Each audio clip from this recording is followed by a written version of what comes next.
There are 23 unique skills to train in old school RuneScape. This guy has sunk thousands of hours into this game. And what does he have to show for it? Not much. What? He's got no real life skills. What do you even... Yet. Last time we got him to go to the gym to train his combat stats. He's lost 15 pounds, gained 5 HP levels, 36 attack, 30 strength, and a few defense, prayer, magic, and range levels as well. He's off to a good start. But today we unlock a new skill. Let's get started. It's time to touch grass. Hey, next time, can you not do that? It makes me feel all tingly and weird. What? I thought you'd appreciate not having to walk. So first and foremost, holy crap. I am so incredibly overwhelmed by the support, suggestions, ideas, and traction that I had on episode 1. So many of you guys want to see me succeed on the weight loss side of things. And having hundreds of you guys giving me suggestions and feedback on the series was insanely motivating. I decided to kick this episode off by training agility. One of you said I should gain 1 XP per step that I took while walking or running. Coincidentally, my job had a steps competition where we recorded the number of steps we took over the course of 4 weeks. My competitive side came out, and I ended up with just shy of 315,000 steps. That means I have 313,280 XP banked in the agility category.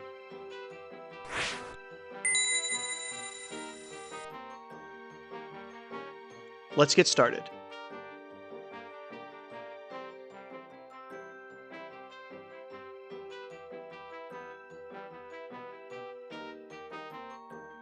And there's my first mark of grace. These are eventually going to be used for the graceful outfit, an incredibly useful quality of life upgrade for the account. In total, I'll need 260 marks of grace, which will definitely take me quite some time. And now let's move on to the Al-Kharid course. And I might be alone on this, but I love this course. It's a nice change of pace from the quicker, more repetitive courses, and it has arguably some of the coolest obstacles in the game. Are you kidding? Ugh. Are you kidding me? Speak for yourself, my guy. Maybe not all of the obstacles, but they look so cool. And walking around in circles in the game and in real life is getting really boring. Maybe it's time to bump up my XP per hour and move on to something a little more exciting. For the next part of my IRL grind, let's go rock climbing. It's been a while since I've rock climbed regularly. I used to love going climbing in college, and I'd gotten fairly good at it. Over time, life got busy, I slowed down, and eventually stopped altogether. But now I've got the perfect excuse to fall back in love with it. Full disclosure, I started rock climbing again at the beginning of this challenge, so some of the clips you'll see are not that recent. For example, this one here is the first time I tried to come back to climbing. Hold on. There we go. I thought I recognized you. I can't even be mad, that's just accurate. So there are 2 primary types of rock climbing, bouldering and top rope. Top rope is the quote-unquote traditional climbing. You're going anywhere from 25 feet upwards to a few hundred feet in the air, and you're attached with a rope and a harness to a belayer on the ground. The climbing gym closest to me is focused primarily on the other type of rock climbing, bouldering. Bouldering is generally a shorter climb, typically in the 10 to 20 feet range, but it cranks up the difficulty significantly. This is designed to simulate the crux, or the hardest part of a top rope climb, and is generally a much shorter but much more physically demanding route. Every new climb I complete will be an additional 500 XP in the agility category. Unfortunately, outdoor climbing in my very flat home state of Florida is non-existent, but stay tuned, I may just have to go climbing outdoors in a future episode.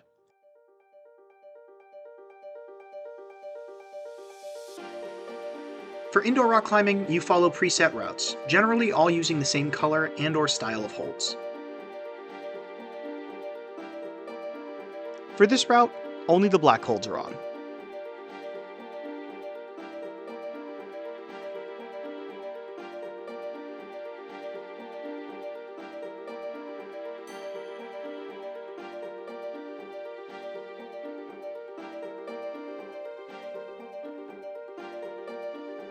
And the route is considered complete when you have both hands touching the final hold.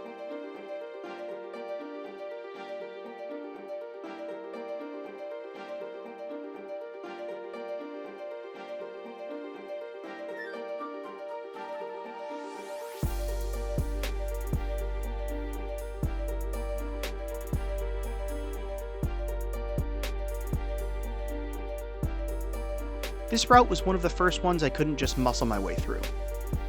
This sport is such a great mix of strength and skill.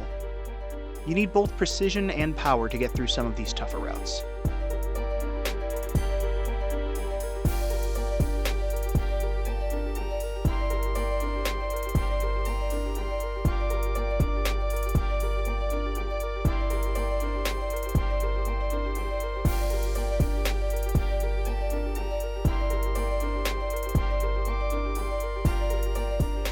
Now, I am by no means an expert climber, but watching these clips back is definitely showing me my growth, from my first day back climbing going from clumsy and awkward to at least a little more graceful now.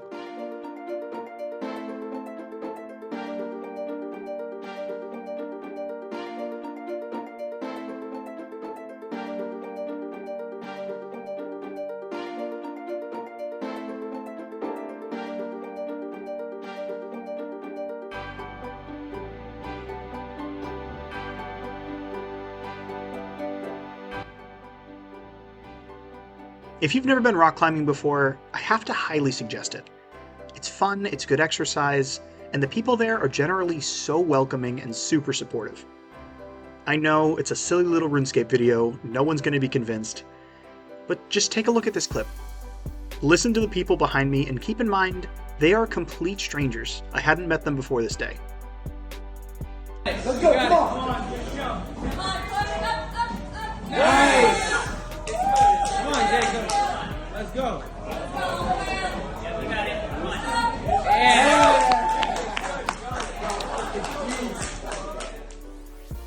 Let's switch gears to back in game.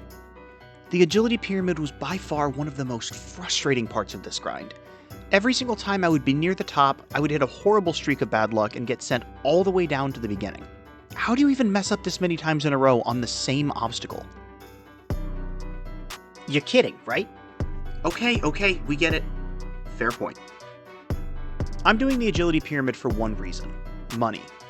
Every one of these golden pyramid tops is worth 10k when traded into this man, Simon Templeton. Once my cash stack reaches 150,000 GP, I'm headed to the Wilderness course. The Wilderness agility course will be an amazing source of starter cash on this account, giving tons of noted alkables, food, and restore potions. But it requires an investment of 150k coins, and it's in a location where almost anyone in the game can attack me at this point. High risk, but high reward.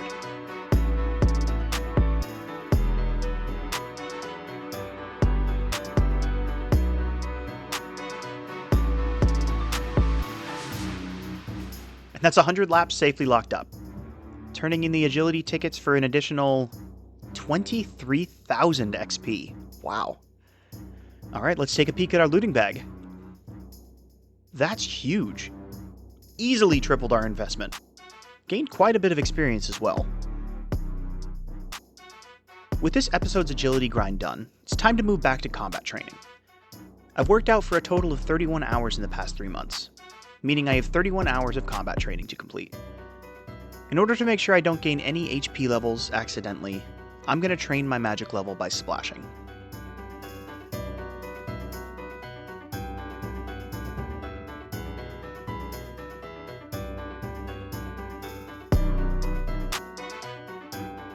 And that's 55 magic. Time to cast High Alk on my goodies from the Wilderness Agility course. That is a juicy looking cash stack on a beginner account. Alright, one last thing to complete with my time I have left: the Grand Tree. This quest was unavailable to me last time since I hadn't unlocked the agility skill yet. Now that I have a few agility levels under my belt, it's time to get access to spirit trees, as well as some sweet combat XP.